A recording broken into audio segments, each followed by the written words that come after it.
Millions of people suffer from deep-seated feelings of inadequacy, constantly hitting invisible limits in their careers, relationships, and personal happiness. They desperately try to fix these struggles through sheer willpower, forced positive thinking, or chasing external prestige, only to remain frustrated and stuck. In the life-changing book Psycho-Cybernetics, Dr. Maxwell Maltz reveals that the real secret to lasting transformation is upgrading your subconscious mental blueprint, known as your self-image. By learning to steer your brain's automatic success mechanism, you can effortlessly replace emotional scars with unshakable confidence and achieve your goals naturally. Listen and discover the psychological breakthrough that has empowered over 35 million people to unlock their true potential and experience a happier life. Let's find out more.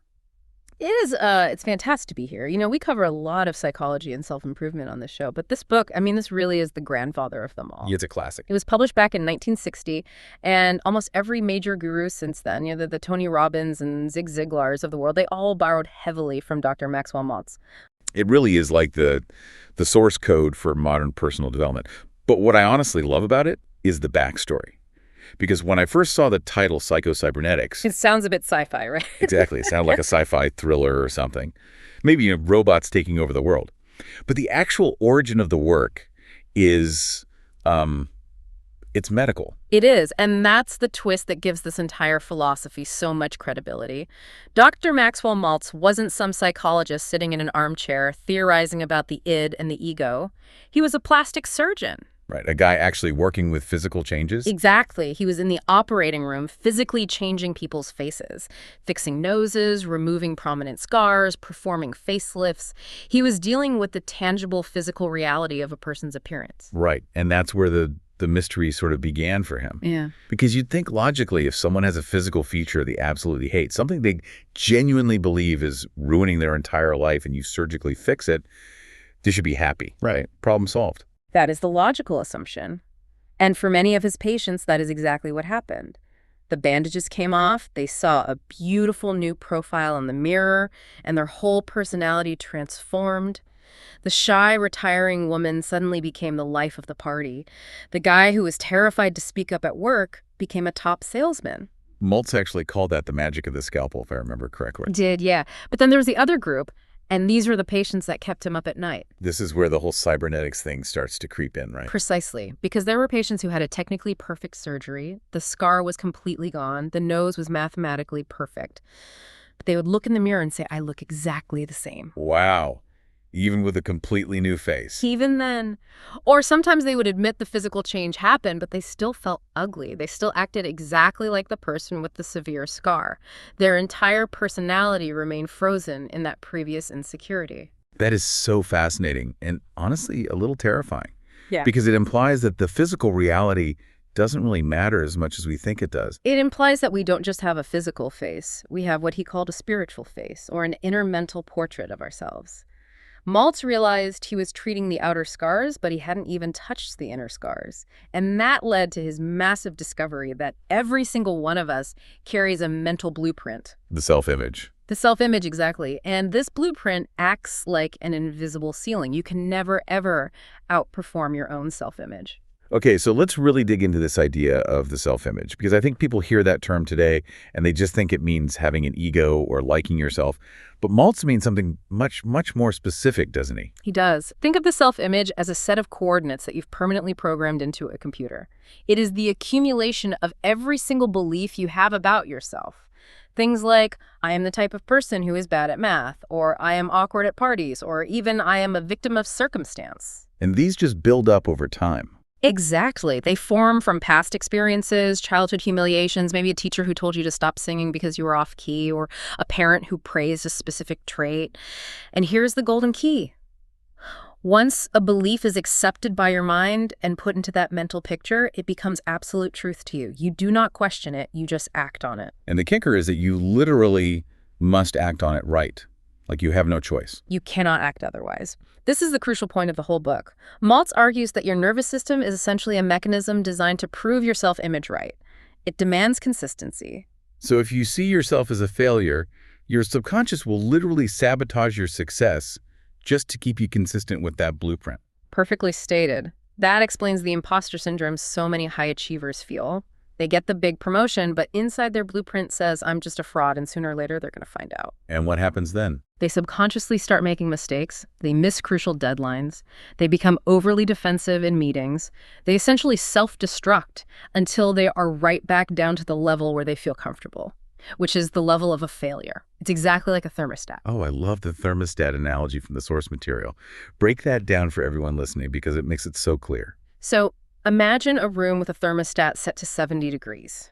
That 70 degrees represents your current self-image. Now, let's say you get really inspired one day, you read a great self-help book, you go to a weekend seminar, and you decide you are going to heat up your life. You're going to grind and hustle. Right. You use pure willpower. Okay. The temperature in the room goes up to 80, maybe 90 degrees. You're making more money. You're waking up at 5 a.m., hitting the gym. But, and this is the actual thermostat setting on the wall is still set to 70. So the automatic mechanism just kicks in to fix the discrepancy. The air conditioning turns on. The brain's automatic mechanism says, alert, we are deviating from the programmed setting. And it actively cools you back down. You mysteriously lose your motivation. You eat the entire cake. You skip the gym for a week. You blow the extra money you made. And eventually you end up right back at 70 degrees. Man, that is so relatable. It physically hurts. I mean, we've all been there with a diet or a budget. We always think it's a lack of willpower, but Maltz is saying it's literally just a setting error. Willpower is completely the wrong tool for the job. You can't change the temperature of the room permanently by just holding a lit match under the thermometer. You have to walk over to the wall and change the actual setting. You have to upgrade the self-image. And there's a very specific case study in the book that illustrates this perfectly. The story of Dr. Alfred Adler. Long before he was a famous founder of individual psychology, he was just a kid who was failing math. Yeah, this is a heartbreaking but ultimately redeeming story. So as a young boy, Adler was really struggling in arithmetic. And his teacher, and unfortunately this happens far too often in education, told his parents he just has no ability in mathematics. He is naturally dumb in this subject. Labeling a child like that just sticks. It stuck like glue. Adler fully accepted it. He literally stopped trying because, well, why try if you're naturally dumb, right? He was perfectly living out that self-image. But then a really weird thing happened one day in class. The problem on the board. Exactly. The teacher put a very complex math problem on the blackboard. None of the so-called smart kids could figure it out. Adler was just sitting there staring at it, and suddenly he saw the pattern. The answer just flashed into his mind. But his self-image was saying, wait, I'm the dumb kid, I shouldn't know this. Right. He had a moment of genuine panic. But impulse took over. He stood up, walked right to the board, and solved the equation. The whole class started laughing at him, thinking he was just playing a prank or acting out. But the teacher checked the math. The teacher checked the work, and it was completely correct. And in that split second, Adler's entire self-image shattered. He had a profound realization. He said, I am not dumb. I actually understand this perfectly. And he didn't just pass the class after that, right? He became a brilliant mathematician. He did. And think about it. His physical brain hadn't changed. His actual IQ didn't suddenly jump 50 points overnight. The only thing that changed was his mental blueprint. He simply expanded his area of the possible. So we have this blueprint. It dictates our limits. But Maltz takes it a massive step further. He explains exactly how the brain executes this blueprint. And this is what brings us to the actual title of the book, Psycho-Cybernetics. Now, I have to admit, whenever I hear the word cybernetics, it sounds like I need to install a microchip in my neck to be productive. What does that term actually mean in this context? It comes from the Greek word kybernetes, which literally means steersman or pilot. It is the science of control and communication in machines and animals. In the mid-20th century, scientists were developing the first guided missiles and early computer systems. All right, this was the dawn of the computer age. Exactly.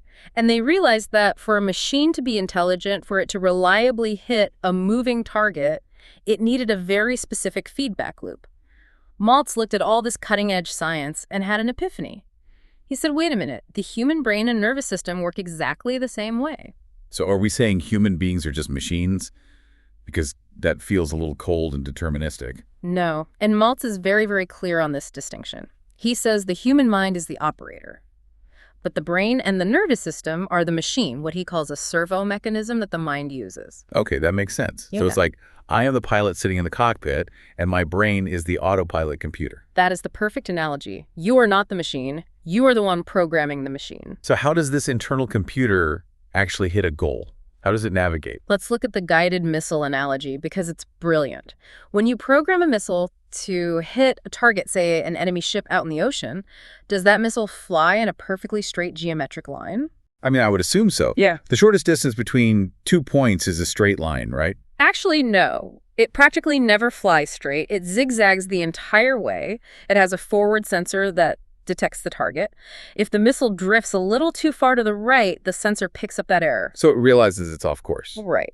Maltz calls this negative feedback. The system registers the error and immediately signals the rudder to correct back to the left. Then, of course, it usually overcorrects and goes too far left, so it gets negative feedback again and corrects to the right. It literally fails its way to success. Fails its way to success. That is such a profound concept. It changes everything. The entire mechanism relies on negative feedback making errors to know where the target actually is. It makes a mistake, it corrects, it makes another mistake, it corrects. That constant oscillation eventually brings it right to the bullseye. That is a completely different paradigm for looking at our own mistakes. Because usually we view a mistake as a glaring sign that we're just bad at something. Like, I messed up this presentation, so I'm a failure. Exactly. And that is exactly where we jam up our own internal machine. Think about the missile. A missile doesn't get emotionally depressed when it drifts off course. Right. Does this need therapy? It doesn't say, oh man, I'm such a loser missile, I can't believe I'm drifting right again. It just registers the data and corrects the rudder. Maltz says we desperately need to view our daily errors as objective data, not as deep character flaws. You use the negative feedback to steer your life, but you absolutely do not dwell on it. But here's the catch with all this, right? The machine itself is impersonal. It doesn't actually care if I want to be happy or miserable. Correct. It is completely, entirely impersonal. It is merely a tool. If you give it a success goal, meaning a clear, vivid picture of what you actually want to achieve, it acts as a success mechanism. It will scan the environment and find a way to get you there. But if you feed it negative goals. If you feed it worry, fear, feelings of unworthiness, or a goal like I just don't want to look stupid, then it flawlessly operates as a failure mechanism. Hold on, let's pause there. Because a goal, like I don't want to look stupid, sounds like a totally reasonable protective goal. Why does that instantly trigger the failure mechanism? Because the automatic mechanism does not process words, it processes pictures. If you tell yourself verbally, don't miss the golf ball, what picture do you have to form in your mind to even understand that sentence? I have to literally picture myself swinging and missing the ball. Exactly. It's the classic don't think of a pink elephant trick. And instantly you see a pink elephant. Right. So your servo mechanism looks at the picture of you missing the golf ball and says, understood, executing the miss the ball routine. Worry is essentially just mental rehearsal for failure. You are meticulously practicing the exact outcome you don't want to happen. So we have to supply the clear positive goal and trust the machine to figure out the how. The operator sets the destination, the autopilot flies the plane. Exactly. When you try to force the how with conscious strain, you just create stress and jam the machinery. So the key to operating this machine successfully all comes down to the input. We have to give the right target. And Maltz says the absolute ultimate driver for this programming is imagination. Imagination. Now, I know that some people listening might roll their eyes a bit here, because just imagine it sounds like incredibly fluffy new age advice. Yeah, it sounds like something you'd see on a motivational poster with a cat hanging from a branch. But Maltz isn't talking about wishful thinking. He grounds this entirely in hard neurology. He states a very bold scientific fact. The human nervous system cannot tell the difference between an actual physical experience and one that is vividly and richly imagined. That's a huge claim. The brain literally cannot tell the difference. Not at the deepest level of the automatic mechanism, no. Think about the bear on the trail analogy he uses. Let's say you are hiking in the woods alone and you suddenly see a massive grizzly bear on the path ahead. What happens to your body? Total panic. My adrenaline spikes, my heart rate goes through the roof, my pupils dilate, I'm getting ready to run for my life. Right. The fight-or-flight response is fully activated. Now, what if it wasn't actually a bear? What if it was just a big, shaggy dog, or maybe a weirdly shaped tree stump in the shadows, but because the lighting was bad, you genuinely thought it was a bear? My body would react the exact same way. I'd still have the massive adrenaline dump until I got closer and realized it was just a stump. Precisely. Your physical body didn't react to reality. It reacted entirely to the image in your mind. If the mental image was danger, the mechanism automatically produced fear. Now flip that. If you vividly imagine yourself giving a powerful, confident presentation, if you vividly hear the applause, feel the calm in your chest, see the smiles in the audience, your nervous system starts laying down the actual neural tracks for that reality. It thinks you're actually doing it. Yes, you are literally engaging in mental practice. I remember reading about a very specific experiment he cited with the Veterans Administration, the one with the personality tests. Oh, just imagine, your sane experiment. This is a brilliant piece of proof. So psychologists at the VA asked a group of mental patients to take a standard personality test. And they scored exactly as you'd expect, very poorly, reflecting their mental health struggles. Right. Then the psychologists asked them to take the exact same test again. But they gave them one bizarre instruction. They said, this time, we want you to just imagine you are a typical, well-adjusted, sane person. Answer the questions how that imaginary person would answer them. They just asked them to play a role, basically. Exactly. Act as if. And the result was staggering. 75% of the patients turned in significantly improved test performances. Just by imagining the role their internal mechanism caused them to temporarily begin acting and feeling like that well-adjusted person. That is wild. It shows the machinery isn't broken. It's just following the active script. Exactly. Acting as if triggers the automatic mechanism to supply the matching feelings and behaviors. Okay, so we know the machine works. We know imagination is the programming language. But let's be real for a second. Most of us listening have tried some form of positive visualization at some point.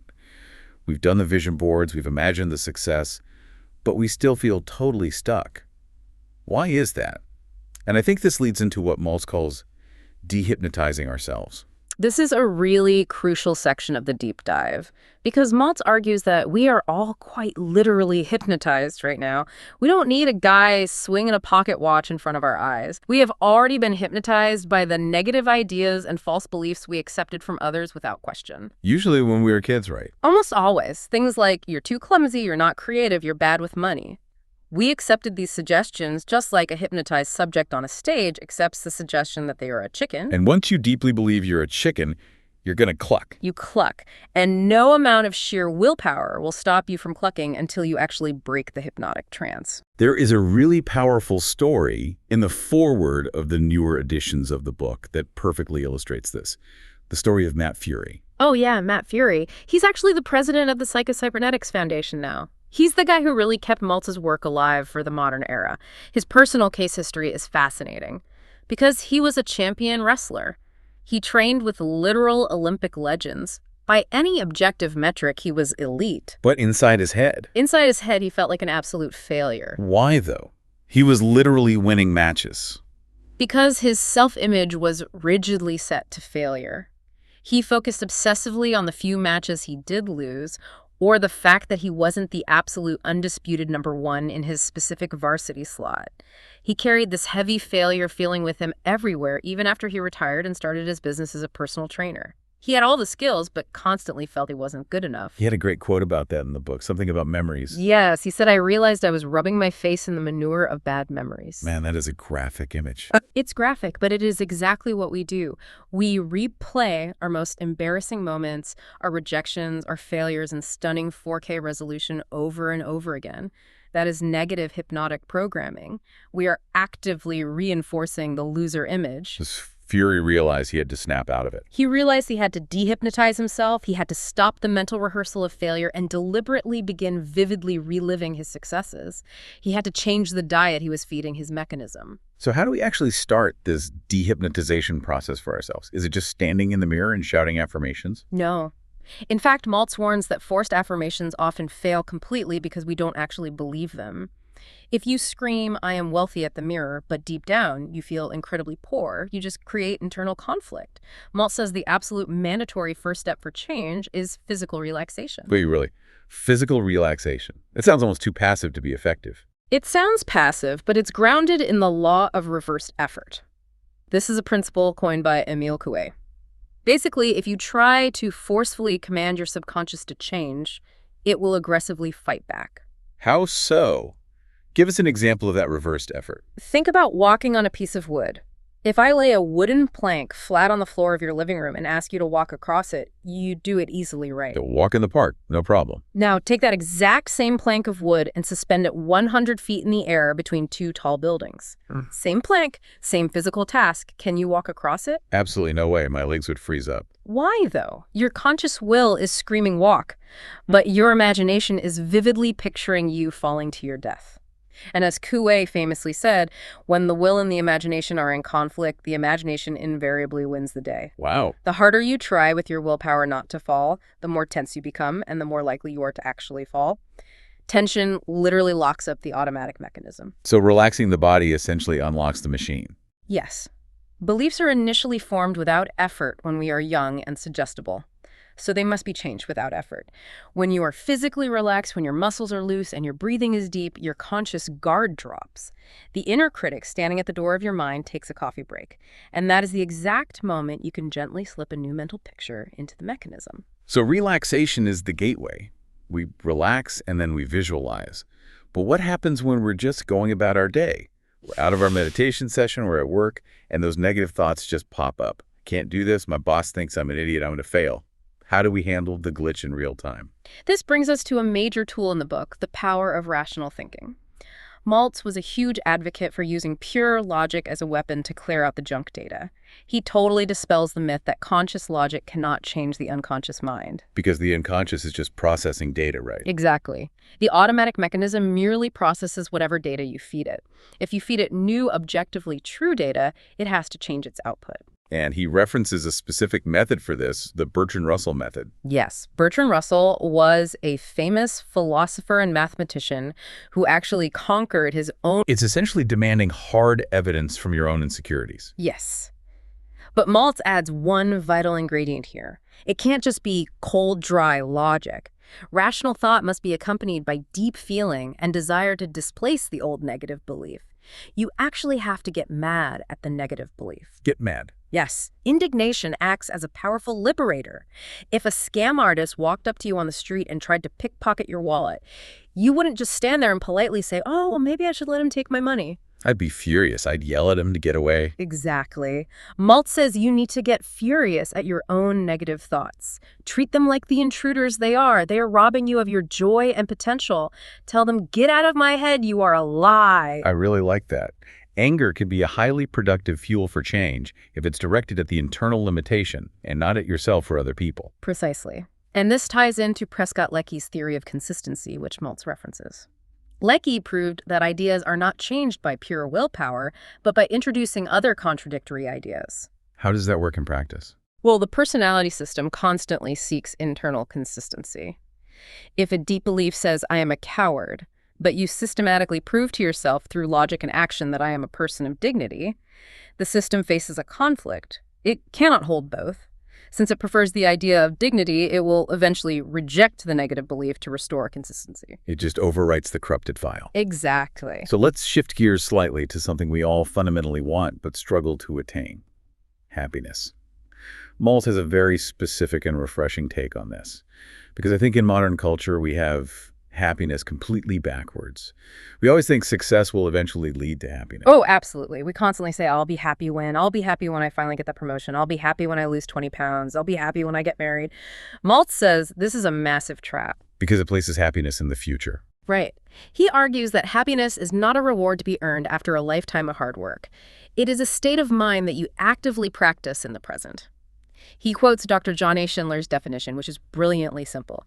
Happiness is a state of mind in which our thinking is pleasant a good share of the time. That does sound almost too simple. But I guess if your thoughts are pleasant, you are by definition happy. It is simple, but it's profound.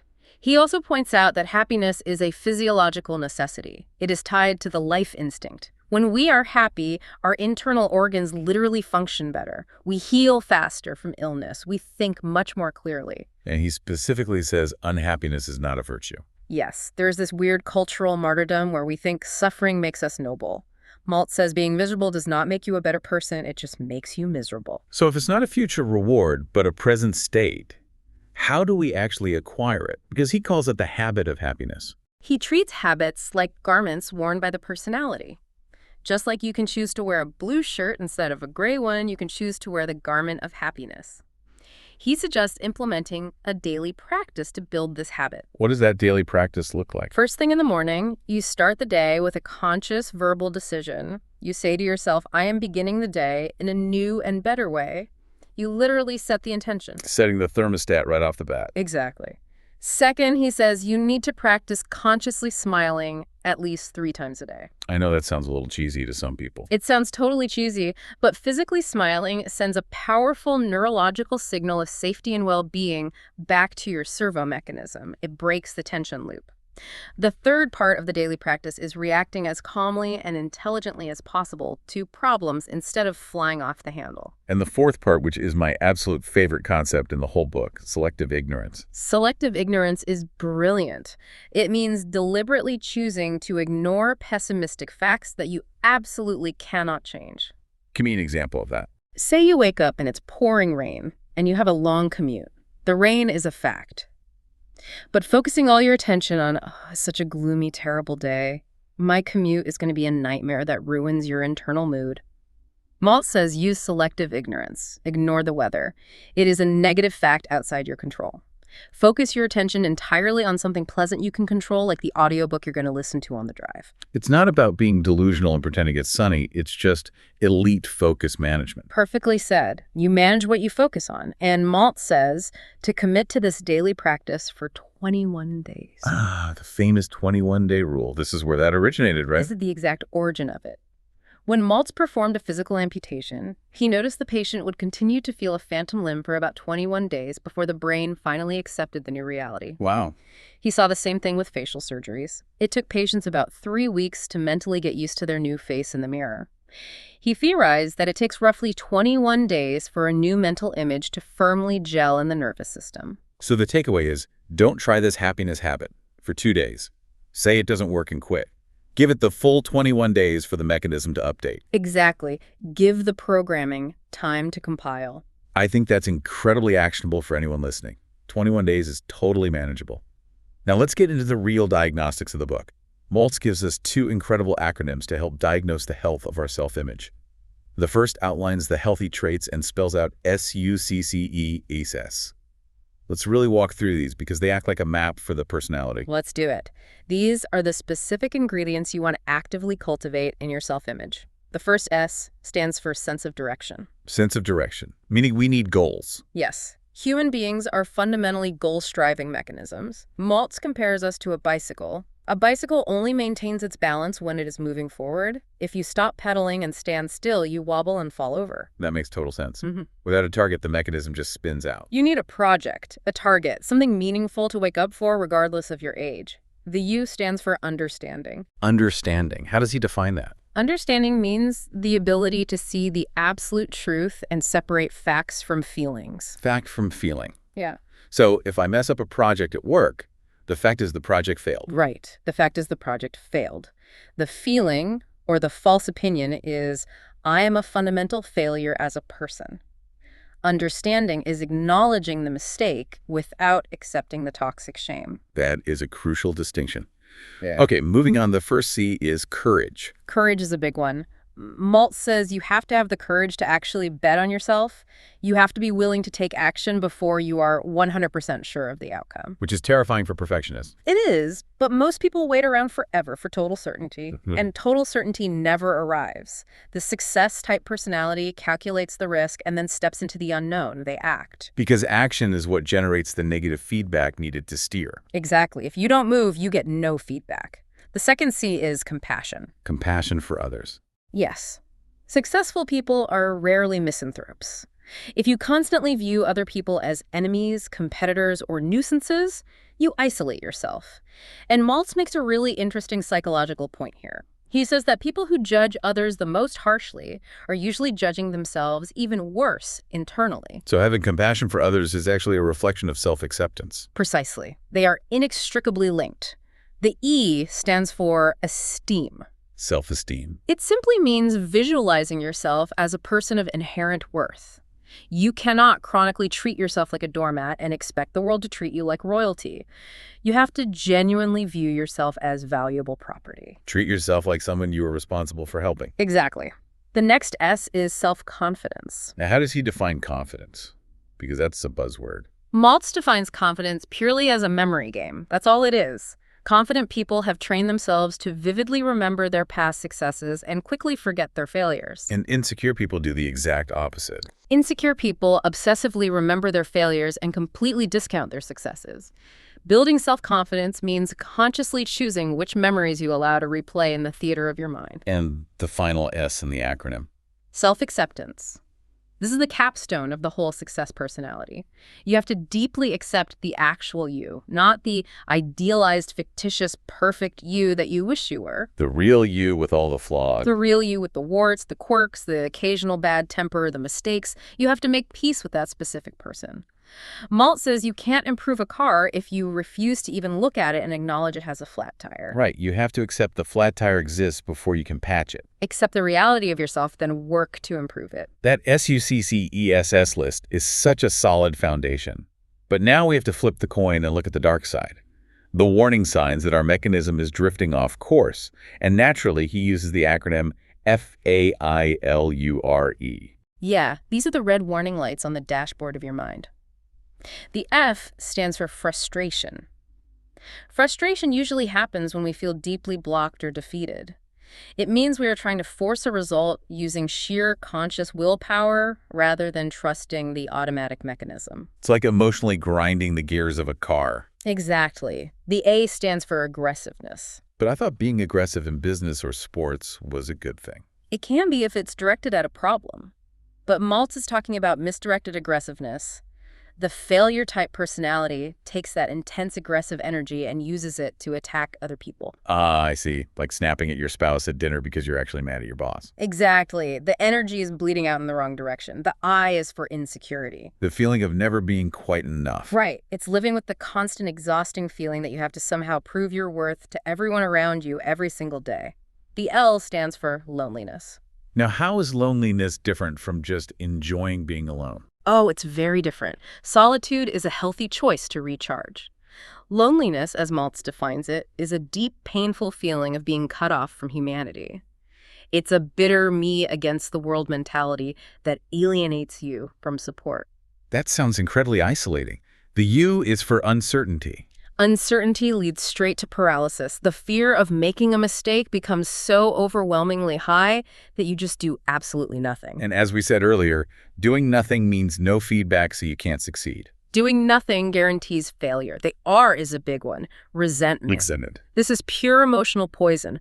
Maltz defines resentment as the subtle attempt to make your own failure someone else's fault.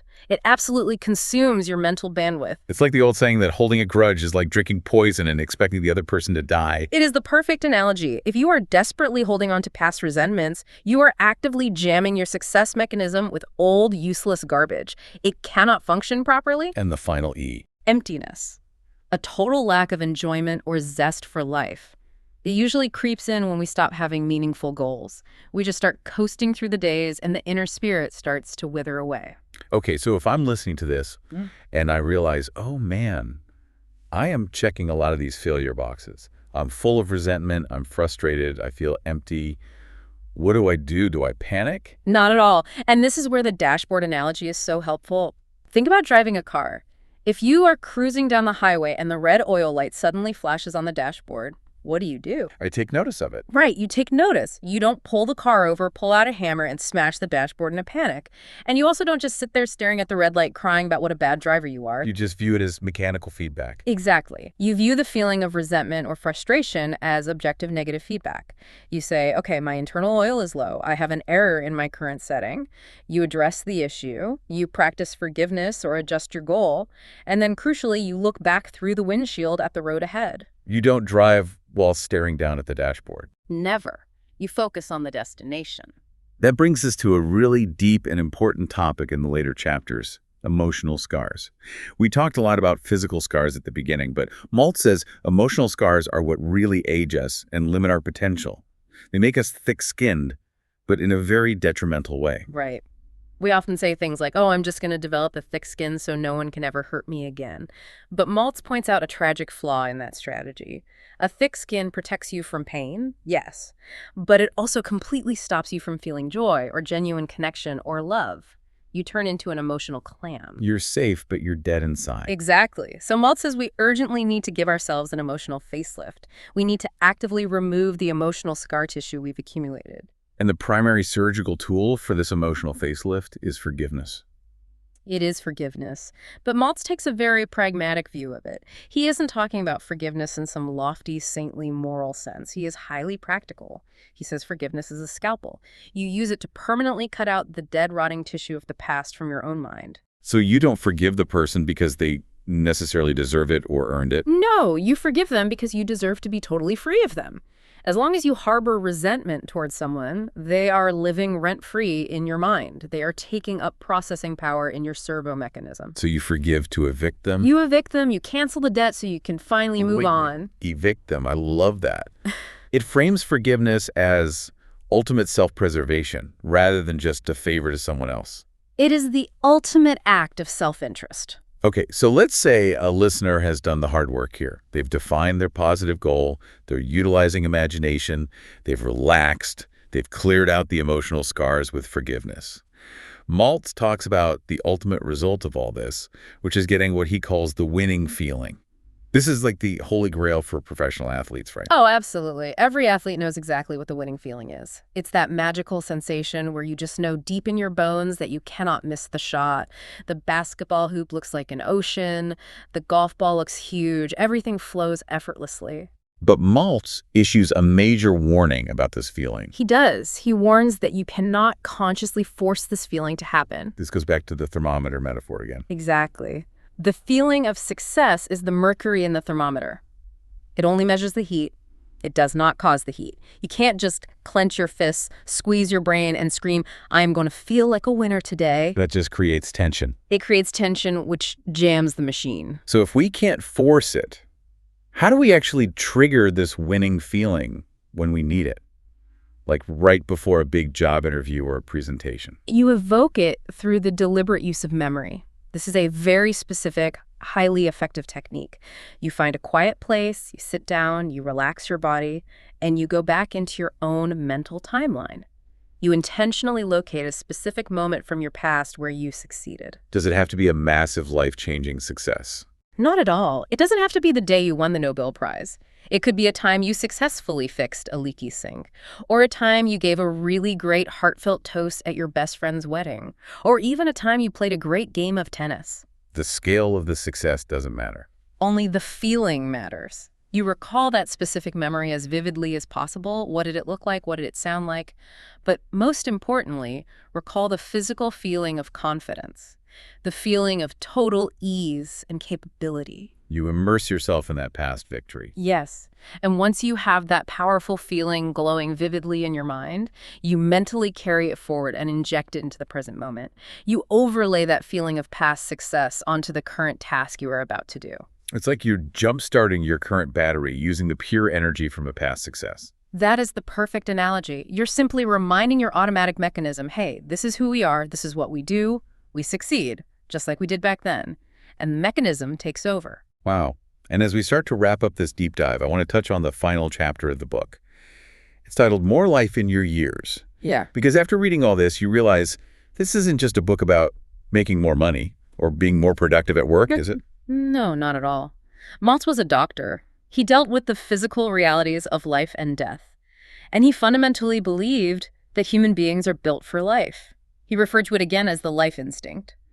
We are biologically and psychologically designed to strive, to overcome obstacles, and to experience joy. But we often suppress that instinct. Constantly. When we choose to live in chronic fear, when we hold back our true opinions, when we harbor bitter resentments, or when we decide to just retire to a rocking chair and do nothing with the rest of our lives, we are literally choking off our own life force. He calls that spiritual death, right?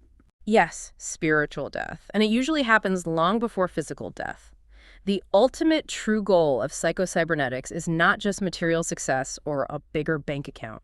It is about experiencing more actual life. to be fully alive, to be reacting, creating, striving, loving, and moving forward until your very last breath. That is incredibly beautiful. It's ultimately a philosophy of vitality. It is. It's about unlocking the vitality that is already inside you. Okay, we have covered a truly massive amount of ground today. This is a dense, brilliant book, and the concepts are genuinely life-changing. But let's try to bring it all home for everyone listening. Let's summarize the Maltz method into a quick, actionable cheat sheet. If someone wants to start reprogramming their self-image today, what are the core steps? I would boil the entire philosophy down to 5 concrete steps. Step 1 is define the target. You absolutely must have a clear, positive goal.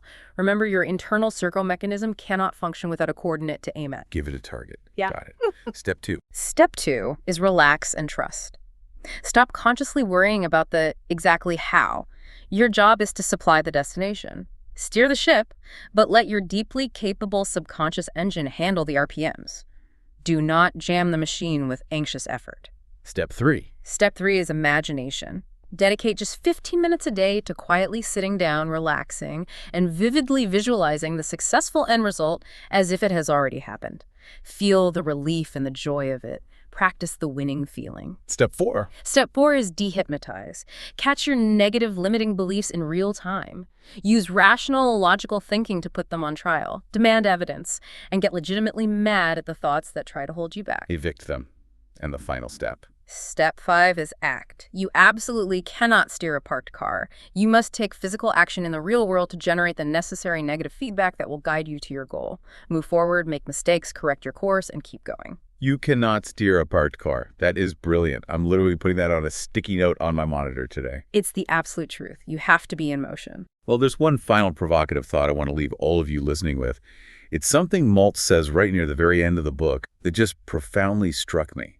He suggests that the self, your true core self, cannot actually be changed. It can only be realized. That is arguably the most profound spiritual insight in the entire book. We spend so much of our lives desperately trying to fix ourselves. We treat ourselves like we are broken toys that need to be glued back together. We think we lack something fundamental. Right. But Maltz says a resounding no to that. You are not broken. You have a flawless, brilliant success mechanism built into your nervous system as standard equipment. It's already there. It is just temporarily buried under thick layers of false hypnotic beliefs, bad programming from childhood, and old emotional scar tissue. So you don't actually need to become somebody new. You don't have to invent a new personality. Exactly. You just need to meticulously chip away the debris and reveal the person you already are underneath it all. The deeply capable, confident, successful person is already in there just waiting for you to finally take the wheel. I love that. You don't need to build the Ferrari. It's already parked in the garage. You just need to find the keys and turn it on. Exactly. The machine is ready whenever you are. What a powerful, incredibly empowering way to end this deep dive. Thank you for watching. Say Jet. Please like, share, subscribe, follow up in next video.